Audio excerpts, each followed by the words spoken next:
Welcome back to Gautam classes.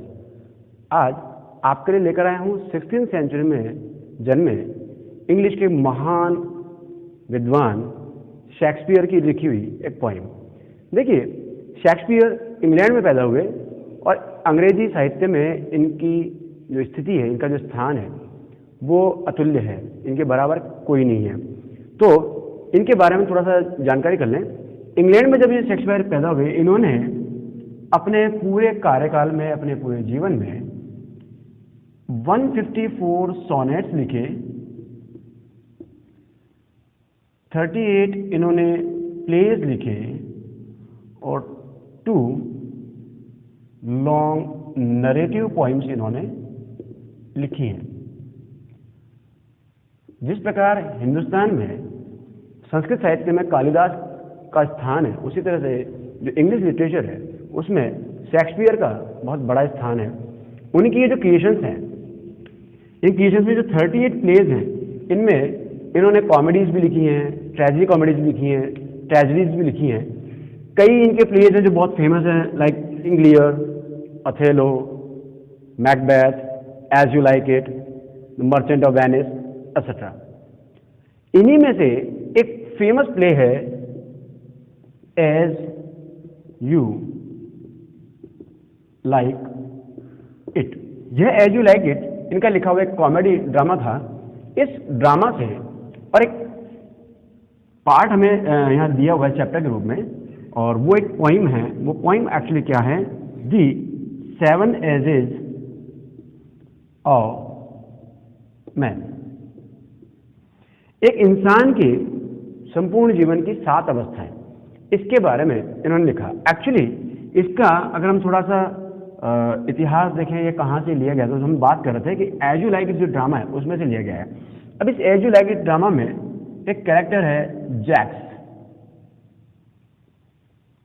ये Jacques जो है, ये बात कर रहा है किससे? ड्यूक सीनियर से। इस ड्यूक सीनियर से जब बात करता है, इस समय एक्चुअली जैक्स जो है बड़ा ही और दुखी मनोभाव में है, दुखी स्थिति में है, और ऐसे में ये मिलांकली, ऐसे दुख की भावनाओं में डूबे हुए, और अपनी बात कहता है। अब होता क्या है कि इस पूरे एक्ट में, यह कहेगी इस पूरे पोइम में जो जैक्स है केवल वो बोलता है, ड्यूक सीनियर इसकी पूरी बात को केवल सुनता है। तो इस प्रकार का जो मैटर होता है जिसमें केवल एक व्यक्ति बोलने वाला हो, उसे हम कहते हैं मोनोलॉग। मोनो मीन्स एक, लॉग माने बातचीत, जहां एक ही व्यक्ति बोलता हो। डायलॉग होता है जहां 2 लोग आपस में बातचीत कर रहे हो। तो यह मोनोलॉग है जो जैक्स के द्वारा बोला गया है। ड्यूक सीनियर उसको सुनने वाला है। As you like it drama से ये the 7 ages of man point ली गई है। ओके, ये जो as you like it poem है, इसका हम पहले एक बार टेक्स्ट पढ़ेंगे, उसके बाद इसकी हम एक्सप्लेनेशन करेंगे। तो चलिए शुरू करते हैं। शेक्सपियर अपनी बात यहां से कहना शुरू करते हैं। All the world are stage and all the man and women merely players. They have their exits and their entrances, and one man in his time plays many parts.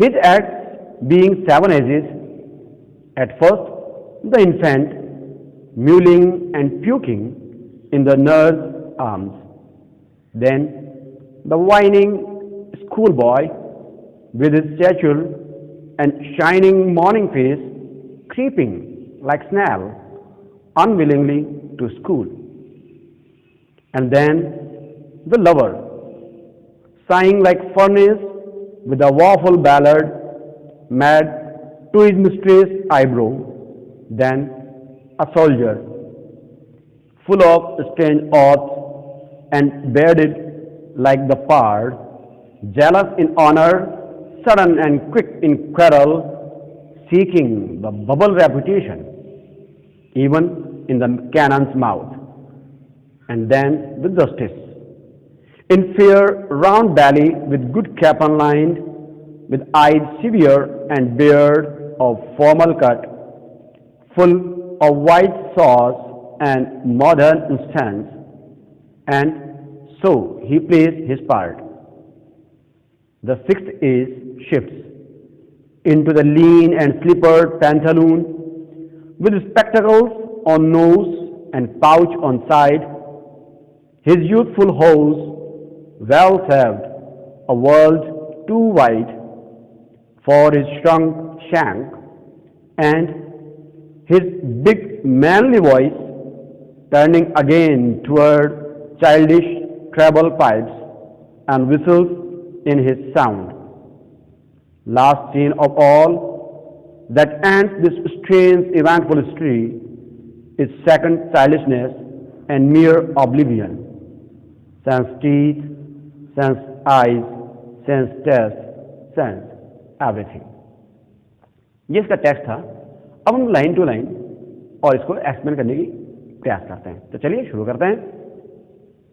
All the world's stage, देखिए poem की जो starting lines हैं, इन lines में जो poet है, जो Shakespeare है, उन्होंने इस वर्ल्ड को, इस दुनिया को एक स्टेज के समान माना है।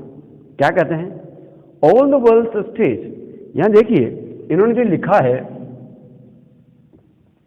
वर्ल्ड, तो ये वर्ल्ड एपोस्ट्रोफी एस जो है, इसका यहां अर्थ होगा वर्ल्ड इज। ये एपोस्ट्रोफी एस जो है ये स्टैंड कर रहा है इज के लिए। ओके, तो यहां कोई पजेसिव वाला कोई इशू नहीं है, बल्कि यहां ये इसको इन्होंने शॉर्ट फॉर्म में, कॉन्ट्रैक्टेड फॉर्म में लिखा है। All the world a stage, ये दुनिया एक स्टेज है, एक रंगमंच है। And all the man and women merely players, और जितने भी यहाँ आदमी और औरतें हैं, जितने भी इंसान हैं, वो सब केवल कलाकार हैं, ओनली प्लेयर्स, रंगमंच के कलाकार हैं। They have their exits and entrances. जिस प्रकार रंगमंच पर एक नाटक खेला जाता है, स्टेज पर जब हम एक प्ले करते हैं तो उसमें कई कैरेक्टर्स होते हैं, वो टाइमली आते हैं और अपना रोल पूरा होने पर चले जाते हैं।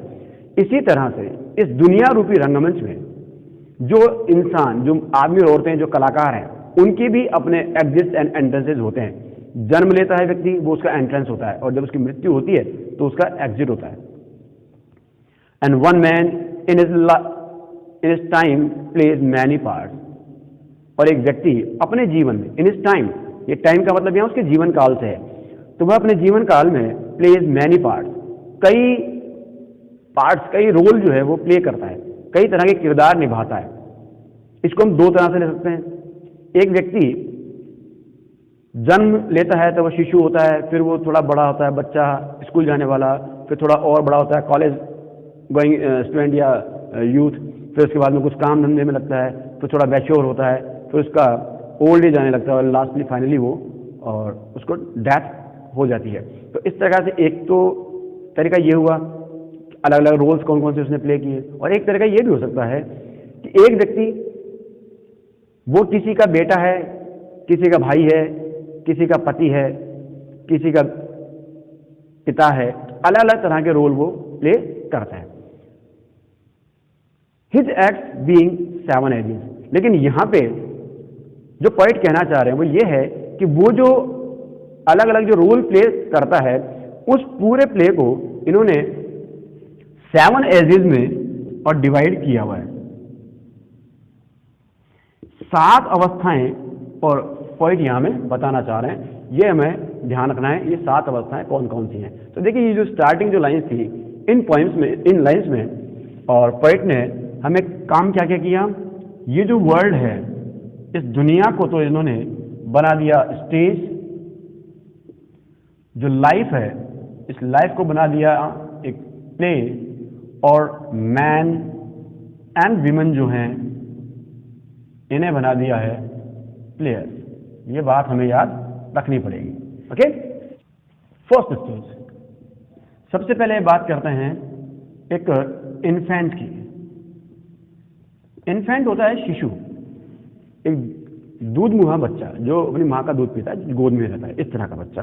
तो पहली अवस्था उन्होंने ये बताई, एट फर्स्ट द इन्फेंट, सबसे पहले इन्फेंट, शिशु।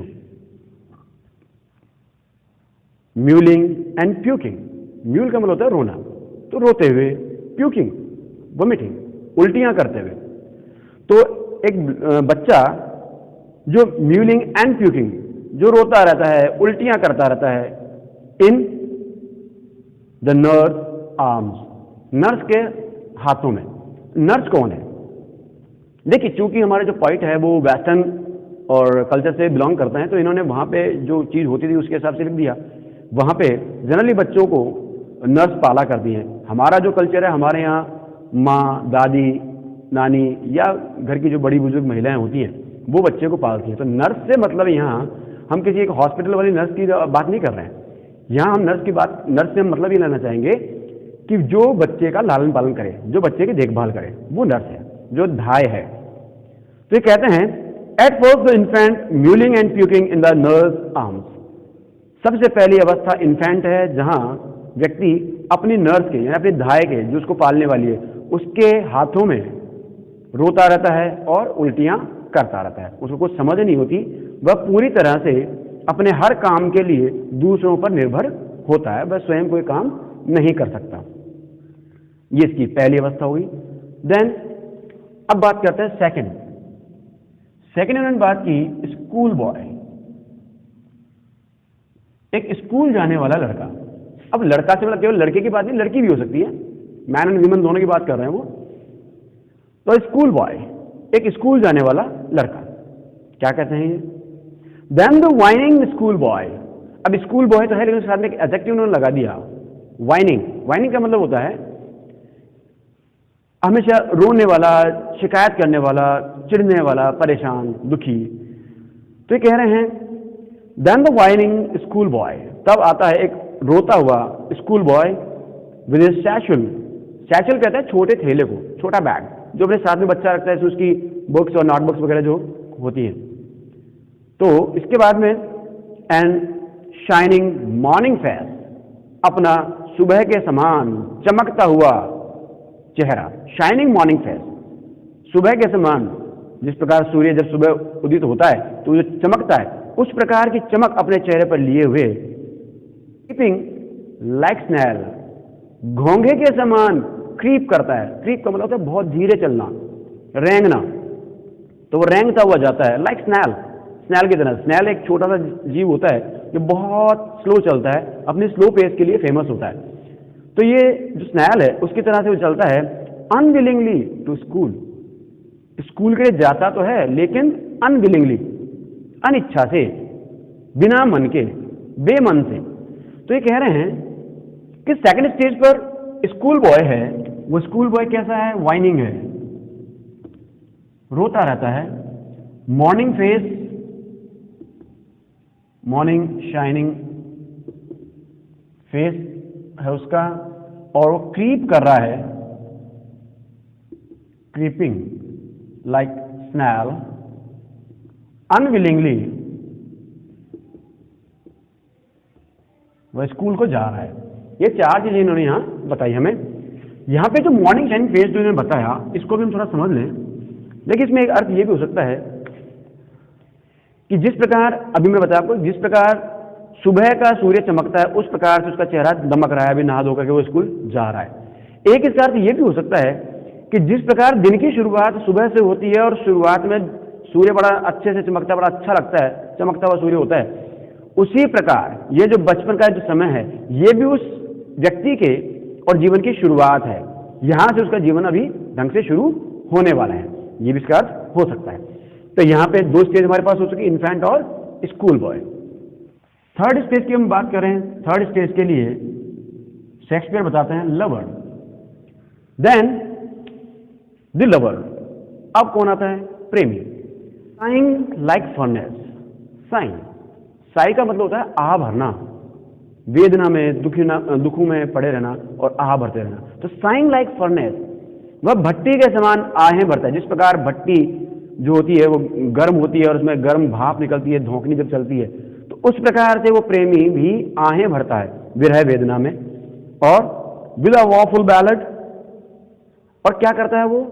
वॉफुल, वेदनापूर्ण, विरह के, बैलड कहते हैं लंबे गीत, तो लंबे लंबे गीत गाता है वो, लंबे लंबे गीत बना देता है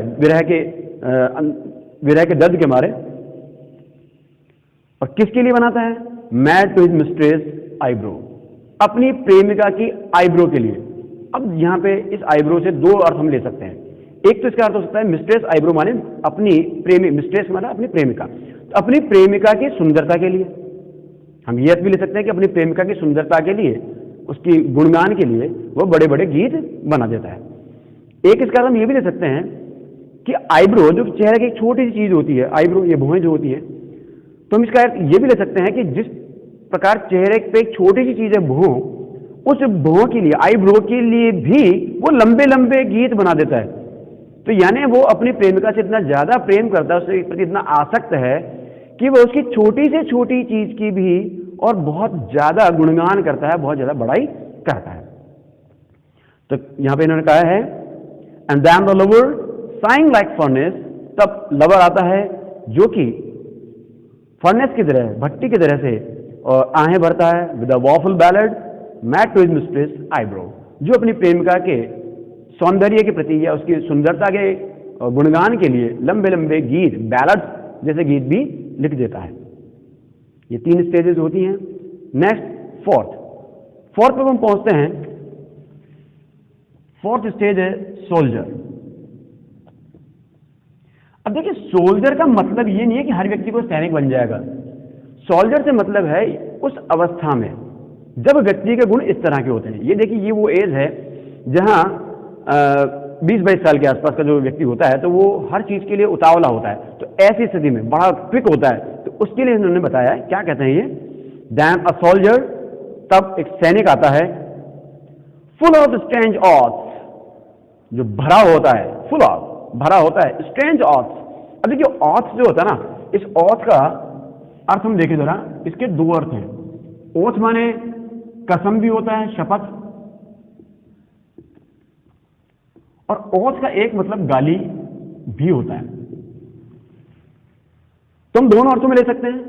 फुल ऑफ स्ट्रेंज ऑथ, बड़ी अजीबोगरीब कस्में खाता है, बात बात पे शपथ ले लेता है, मैं ये कर दूंगा, मैं वो कर दूंगा, ये भी हो सकता है। और एक अर्थ ये भी हो सकता है कि वह बात बात में गालियां देता है, बड़े ही और हल्के शब्दों का उपयोग वो करने लगता है।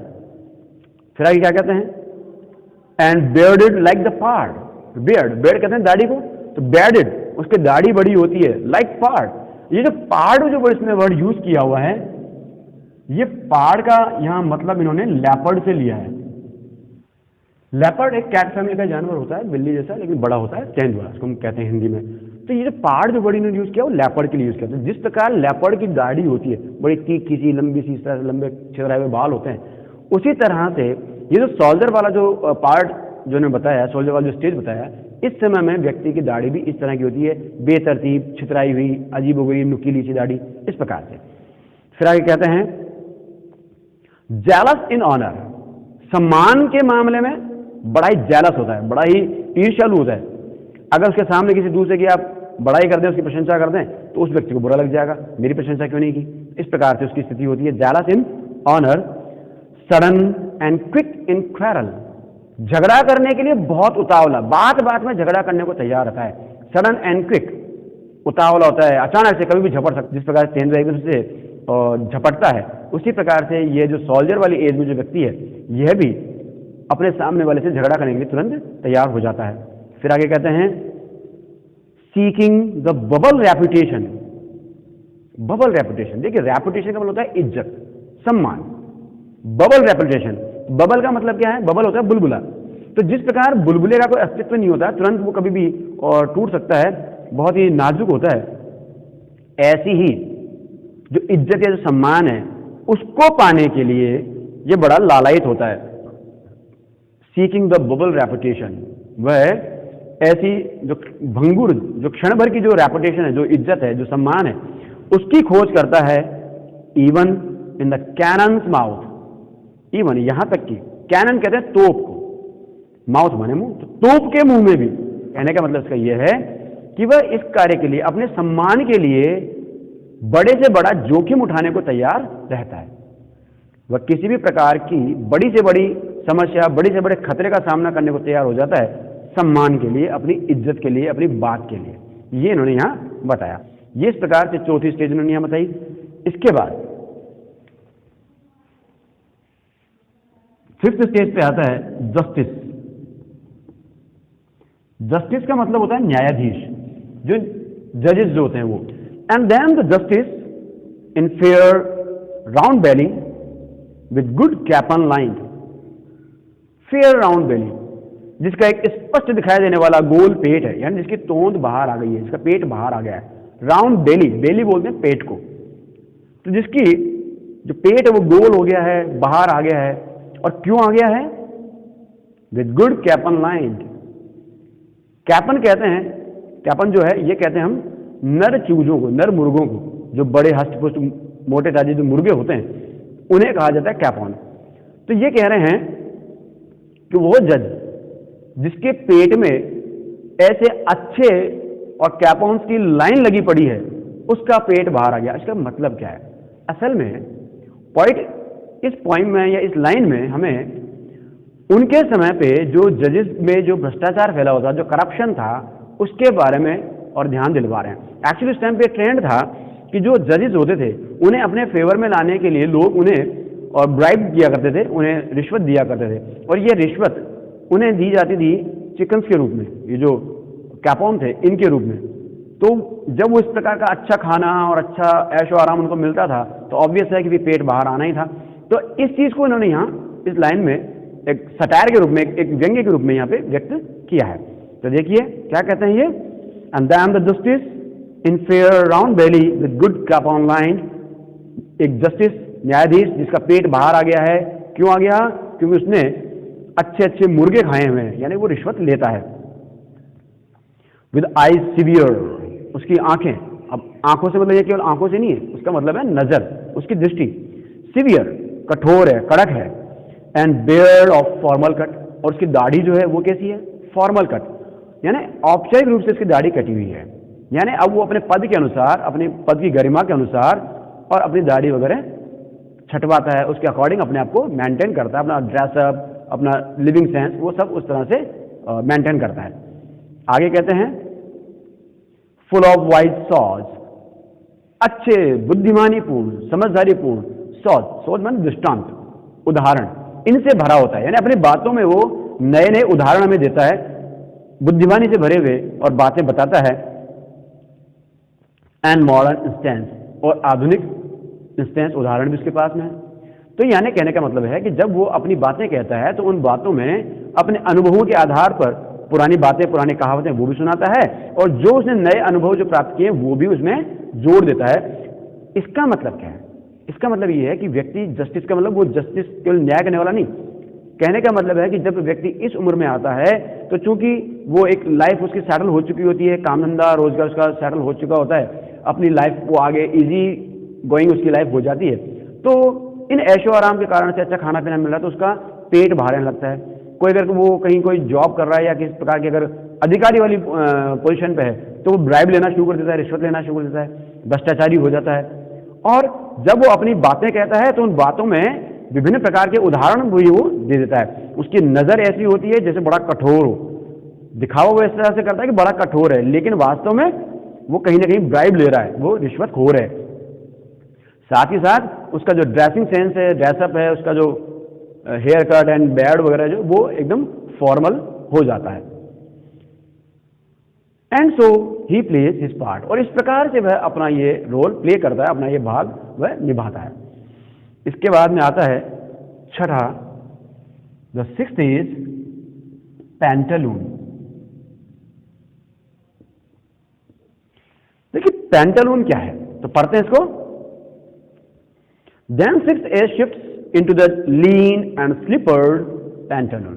तब फिर छठी अवस्था आती है, द सिक्स्थ एज शिफ्ट्स, छठी अवस्था जाती है, कहां जाती है?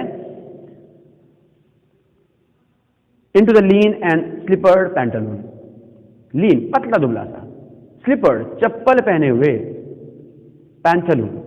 पैंटालून क्या है? एक्चुअली जो इटली में जो ड्रामाज होते थे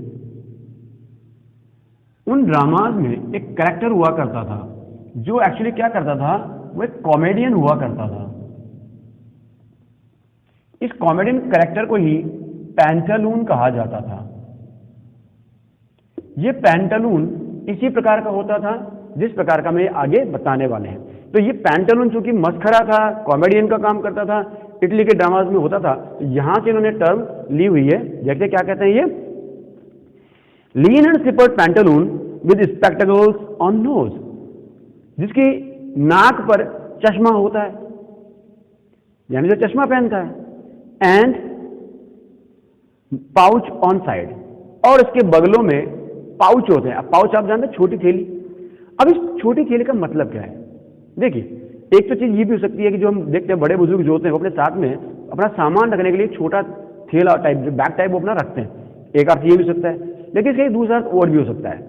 जब व्यक्ति का बुढ़ापा आता है, उसकी उम्र बढ़ने लगती है, तो उसकी जो चमड़ी होती है वो लटक जाती है। तो जो चेहरे की जो चमड़ी है वो लटक जाती है, और लटक करके वो थैली जैसी आकृति उसकी बन जाती है। तो यहाँ पे कवि यही कहना चाह रहे हैं कि वो नाक पे तो उसने चश्मा लगाया हुआ है, स्पेक्टेकल्स यूज कर रहा है, एंड पाउच ऑन साइड, यानी दोनों बगलों में उसकी जो चमड़ी है वो लटक गई है और थैली के समान वो बन गई है, थैली जैसी रचना उसके चेहरे पर बन गई है। हिज यूथफुल हॉज, यूथफुल जवानी की, हॉज, हॉज क्या होता है? देखिए, हॉज एक्चुअली एक गारमेंट हुआ करता था, एक कपड़ा हुआ करता था, हमारे जो आज हम जो सॉक्स पहनते हैं उस तरह से। तो मोजों की तरह का, जो मोजे होते हैं इनके तरह का, सॉक्स के तरह का, और ये गारमेंट हुआ करता था जो कि जेंट्स के द्वारा, स्पेशली जो सोल्जर्स जो होते थे, जो सैनिक जो होते थे, उनके द्वारा पहना जाता था। ये एंकल से नी के बीच में, यानी जो हमारा पिंडली वाला जो एरिया होता है वहां पे ये पहना जाता था। इससे होता यह था कि बड़ा चुस्त था, यानी उसके जो व्यक्ति के जो पैर जो बिल्कुल एकदम उन पैरों से बिल्कुल चिपका हुआ, बिल्कुल चुस्त ये कपड़ा होता था। ठीक है, तो इस प्रकार का ये जो इसके यूथफुल हॉर्स जो थे, उसकी जवानी के जो हॉर्स थे, जो लंबे जुराब थे, वेल सेव, जिनको उसने बड़े अच्छे से संभाल के रखा हुआ था, बहुत अच्छे से संभाल के अभी तक उन्हें और बनाए रखा था उसने। अ वर्ल्ड टू वाइड, बहुत ज्यादा ढीले हो गए। वर्ल्ड टू वाइड ये फ्रेज है, बहुत ज्यादा ढीले हो गए।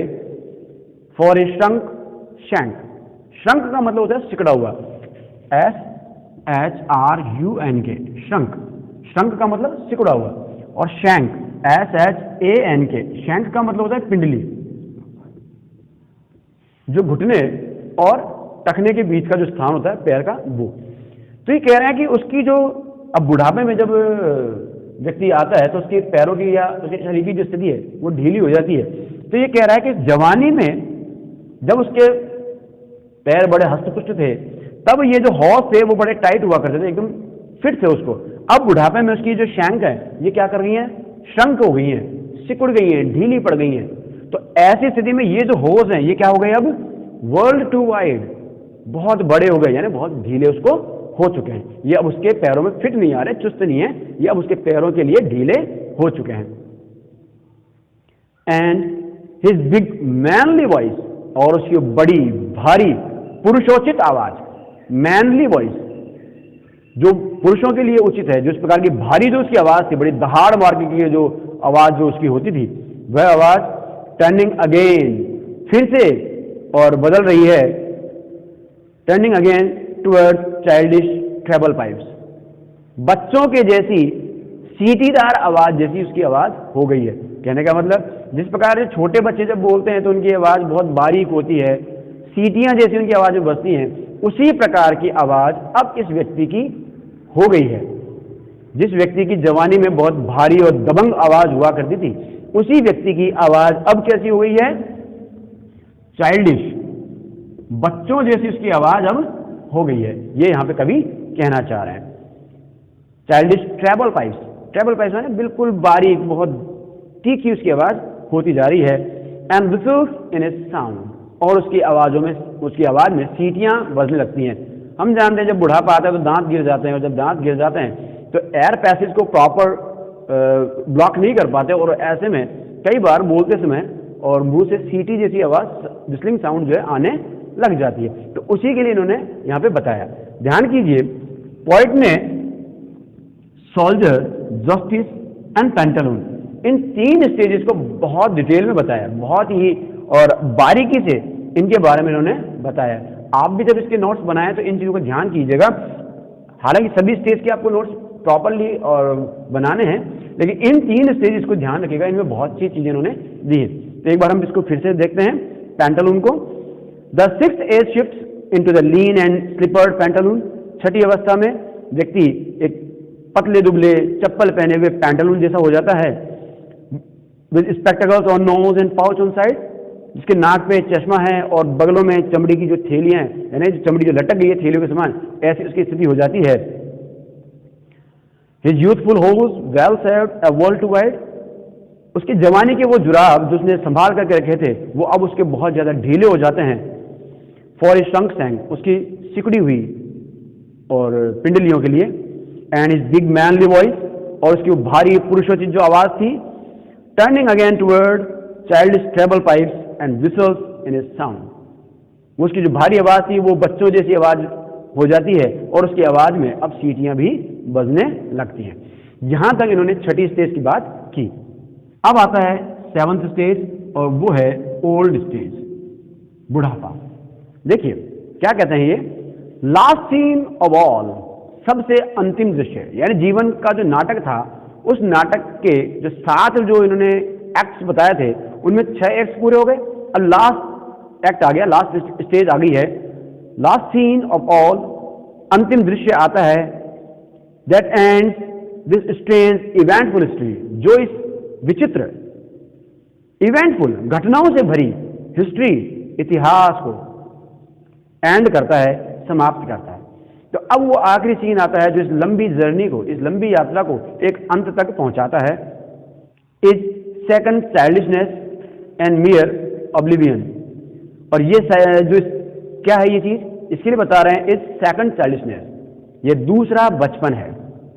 सेकंड चाइल्डिशनेस, दूसरा बचपन, एंड मियर ऑब्लिवियन, मियर, देखिए मियर का मतलब होता है पूर्ण रूप से,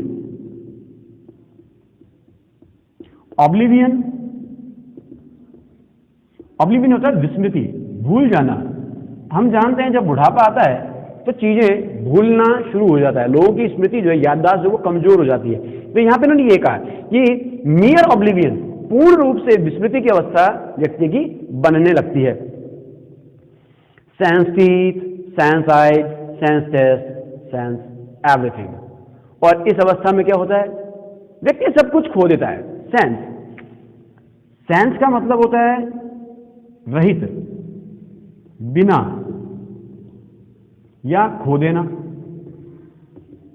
तो क्या खोता है, किसके बिना हो जाता है वो, सेंस टीथ, दांत के बिना, यानी उसके दांत चले जाते हैं, बुढ़ापे में सारे दांत गिर चुके होते हैं। सेंस आइज, आंखें भी चली जाती है, आंखें जाने का मतलब उसकी नजर बहुत कमजोर हो जाती है, दिखाई देना बहुत कम हो जाता है। सेंस टेस्ट, और उसका स्वाद भी चला जाता है। अब देखिए टेस्ट का यहाँ पे स्वाद, एक जीभ का स्वाद भी हो सकता है और किसी भी अन्य कार्य के प्रति जो उसका लगाव था वो भी हो सकता है, दोनों ही चीजें हो सकती हैं यहाँ पे। तो सेंस टीथ, उसके दांत चले गए, सेंस आइज, उसकी आंखें चली गई, सेंस टेस्ट, उसका स्वाद चला गया। बुढ़ापे में कोई चीजों का स्वाद नहीं देता, शरीर भी साथ नहीं देता, तो व्यक्ति बस केवल अपना पेट भरने लायक खाने की कोशिश करता है।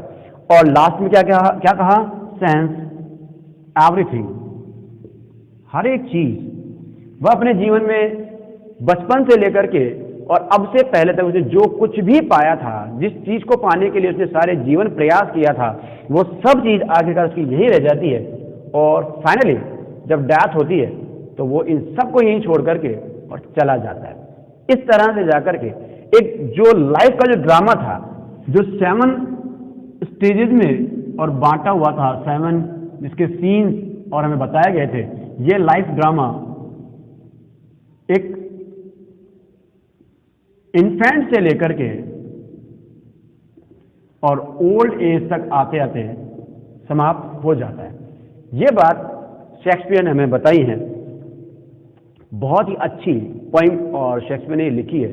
ध्यान कीजिए, शेक्सपियर ने जो हमारा ह्यूमन नेचर है, जो हमारा जो ह्यूमन लाइफ है, इसका बहुत ही माइन्यूट ऑब्जर्वेशन उन्होंने किया है, बहुत ही गहनता से इसका अध्ययन किया है और तब उन्होंने ये बात लिखी है। एक छोटी सी कविता उन्होंने लिखी है, इस कविता के अंदर उन्होंने पूरे जीवन को और बांट दिया है।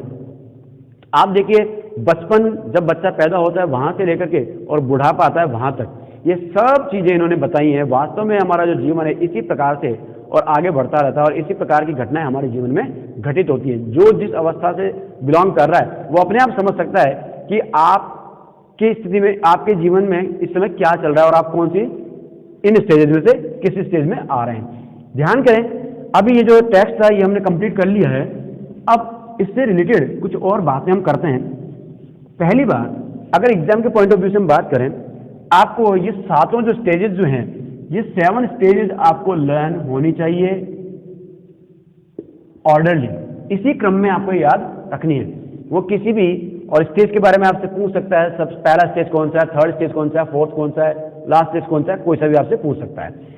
सेकंड, हर स्टेज की जो भी क्वालिटीज या कह दें सैलिएंट फीचर्स जो पॉइंट ने हमें बताए हैं, ये फीचर्स हमें याद करने पड़ेंगे। जैसे अभी कुछ के मैंने लिखे हुए थे यहाँ बीच बीच में, तो आप भी जब इसके नोट्स बनाएंगे अपने लिए, वो आप खुद नोट्स बनाएं, तो उनमें आप हर स्टेज के जो भी क्वालिटीज या फीचर्स जो दिए हुए हैं उनको आप नोट कर लें, वो आपको याद रखने हैं, ठीक है। इसी तरह से हर स्टेज के लिए कुछ कुछ बातें स्पेशली बताइए। जैसे इन्होंने कहा कि जो पैंटालून है वो क्या करता है, वो स्पेक्टेकल्स पहनता है, ओके। अब आपसे मान लीजिए क्वेश्चन पूछ लिया किस स्टेज में व्यक्ति स्पेक्टेकल्स पहनता है, तो अब आपको याद होना चाहिए पैंटालून स्टेज थी, ठीक है। आपसे वो पूछ ले कि वो जो बेयर्ड जो है,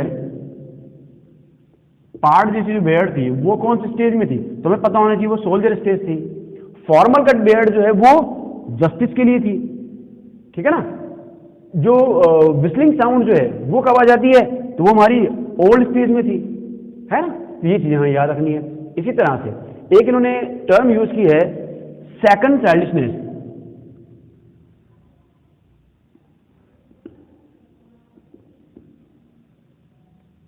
ध्यान करें, शेक्सपियर ने जो लिखे हैं उन चीजों उनकी क्रिएशंस में ये चीजें बहुत ज्यादा होती हैं। तो उन्होंने एक term they the second childishness. ये क्या चीज है, दूसरा बचपन। देखिए, जब हम बात कर रहे थे इन्फेंट की, तो इन्फेंट में क्या होता है कि बच्चा पूरी तरह से दूसरों पर निर्भर करता है। वह खुद अपना काम नहीं कर सकता, खुद खा पी नहीं सकता, हर चीज के लिए दूसरों पर निर्भर है। यही चीज ओल्ड एज में हो जाती है। जब ओल्ड एज होती है तो व्यक्ति sans teeth, sans eyes, sans taste पढ़ा था ना अभी, उसका शरीर काम नहीं करता, हाथ पैरों में ताकत नहीं बचती, शरीर काम करना बंद कर देता है लगभग। तो ऐसी स्थिति में क्या होता है, वो व्यक्ति बुढ़ापे में आकर के फिर से अपने कार्यों के लिए भी दूसरों पर निर्भर हो जाता है। वह स्वयं अपनी इच्छा से कार्य नहीं कर सकता। तो ऐसी स्थिति में क्या है, अच्छा उसकी आवाज वगैरह की बात कर ली, बच्चों जैसी आवाज हो जाती है, बारीक आवाज हो गई, सीटियां बजने लगी, तो ये सब क्या है, बच्चों के गुण है। तो इसीलिए कहा है कि ओल्ड एज जो है ये दूसरा बचपन है, सेकंड चाइल्डिशनेस है, ओके। अब यहां हम कुछ लिटरेरी टर्म्स की बात करते हैं जो इन्होंने इस पोइम में यूज की हुई हैं। देखिए जरा, शेक्सपियर ने इस पोइम में सिमिलीज यूज की हुई हैं, मेटाफर यूज किया हुआ है। पहले हम दोनों की बात कर लेते हैं। देखिए, हम बात करें first line, all the world stage, ये सारी दुनिया रंगमंच है। क्या दुनिया रंगमंच है? नहीं, दुनिया की तुलना की है रंगमंच से, लेकिन एज या लाइक का यूज नहीं किया हुआ, इसलिए ये मेटाफर है। तो पहली लाइन जो थी आपकी, ऑल द वर्ल्ड स्टेज, ये एक मेटाफर है। सेकंड लाइन है, all the man and women merely players, ये जो सारे आदमी और औरतें जो हैं, पुरुष और महिलाएं जो हैं, इनको इन्होंने प्लेयर्स बताया, कलाकार बताया, ये भी तो एक मेटाफर हुआ ना, कलाकारों के समान बताया ना, लेकिन एज या लाइक का यूज किया नहीं है, इसलिए ये भी मेटाफर है। स्नेल, जो स्कूल बॉय जो था, जब वो जा रहा था स्कूल, तो उसके लिए कहा था क्रीपिंग लाइक स्नेल। अब देखिए, घोंघे के समान, वहां पे भी तुलना की, लेकिन वहां लाइक का यूज कर लिया है। हमें पता है जब एज और लाइक का यूज हम करते हैं तो वो सिमिली होती है, तो यहाँ इस जगह पे इसमें सिमिली का यूज इन्होंने किया हुआ है। इसी प्रकार से इन्होंने आगे कहा है, जब ये लवर की बात करते हैं, साइंग लाइक फर्नेस, यहाँ भी लाइक यूज किया उन्होंने, तो ये भी एक सिमिली है। जब सोल्जर की बात करते हैं, इन्होंने बहुत बड़ी बात कही। क्या कहते हैं ये, कि वो जो सोल्जर एज में जब व्यक्ति होता है तो वो क्या करता है कि अपने बबल रेपुटेशन के लिए क्या करता है, even in the cannons mouth, seeking bubble reputation even in the cannons mouth, तोप के मुंह में भी। ये क्या है, क्या वास्तव में ऐसा हो सकता है तोप के मुंह में? तो ये क्या है कि इस चीज को बढ़ा चढ़ा करके लिखा हुआ है, जब हम किसी चीज को बढ़ा चढ़ा करके बताते हैं, बहुत बड़ी बात कर देते हैं, तो उसके लिए हम यूज करते हैं एग्जीग्रेशन या हाइपरबली। तो ये अतिशयोक्ति, जिसको हम हिंदी में कहते हैं अतिशयोक्ति। तो ये एक अतिशयोक्ति इन्होंने यहां पे यूज की हुई है कि वह तोप के मुंह में भी और अपने सम्मान की तलाश करता है। ऐसा ही एक हाइपरबोली इन्होंने और यूज किया है जब ये बात कर रहे हैं ओल्ड एज की। ये क्या कहते हैं, his youthful hose well saved a world too wide. World too wide, दुनिया जितना विस्तृत हो चुका है, कहने का मतलब क्या है कि वहां पे बहुत ज्यादा ढीला हो चुका है। तो इसलिए जो वर्ल्ड टू वाइड है ये भी क्या है, एक हाइपरबली है। यहां इसमें क्वेश्चन बनता है सेंस का जो रिपीटिशन है वो क्यों किया हुआ है। ये एक क्वेश्चन बोर्ड एग्जाम में पूछा हुआ भी है, आरबीएससी ने पूछा है ये क्वेश्चन। तो सेंस जो लास्ट लाइन में जो उन्होंने रिपीट किया है, sans teeth, sans eye, sans taste, sans everything, तो ये सेंस क्यों है, इसका रिपीटिशन का मतलब क्या है, इसका फायदा क्या है, क्यों उन्होंने इस पर इतना जोर दिया है। तो देखिए एक्चुअली जो सेंस जो वर्ड है इस पे इसका रिपीटिशन जो कर रहे हैं बार बार, वो ये बता रहे हैं कि यहाँ आकर के इस लास्ट स्टेज में आकर के व्यक्ति अपनी सब चीजें खो देता है। जिन जिन चीजों को पाने के लिए इसने जिंदगी भर मेहनत की, जिन चीजों के पीछे जिंदगी भर भागता रहा, वो सब चीजें आखिरकार उसको यही छोड़ करके और जाना ही पड़ता है। ये इस सेंस का यहाँ पे सेंस होगा। ये जो पोइम है, ये पोइम आयाम्बिक पेंटामीटर में लिखी हुई है। एक्चुअली ये एक ब्लैंक वर्स है। ब्लैंक वर्स का मतलब होता है जिसमें कोई तुकबंदी ना हो, तुकांत चीजें ना हो। ये ब्लैंक वर्स है, आयाम्बिक पेंटामीटर में लिखा हुआ। कहाँ से लिया गया इसके बारे में हमने शुरू में बात की थी। As you like it drama जो था, उस ड्रामा में जो एक जैक्स नाम का कैरेक्टर है वो अपनी बात कह रहा है। चूंकि वो अकेला बोलता है इसलिए मोनोलॉग है, ड्रामा में है इसलिए ड्रामेटिक है। तो ड्रामेटिक मोनोलॉग है जो जैक्स के द्वारा बोला गया है। शेक्सपियर ने इसको लिखा है जो as you like it drama था उसके एक्ट सेकंड में, और ये चीज़ हमें दी हुई है। आपको मेरा वीडियो अच्छा लगा हो तो प्लीज़ इसे लाइक कीजिए, अपने फ्रेंड्स में शेयर कीजिए, और अगर अभी तक आपने चैनल सब्सक्राइब ना किया हो तो प्लीज़ इसे सब्सक्राइब कीजिए। Thanks for watching, have a nice time.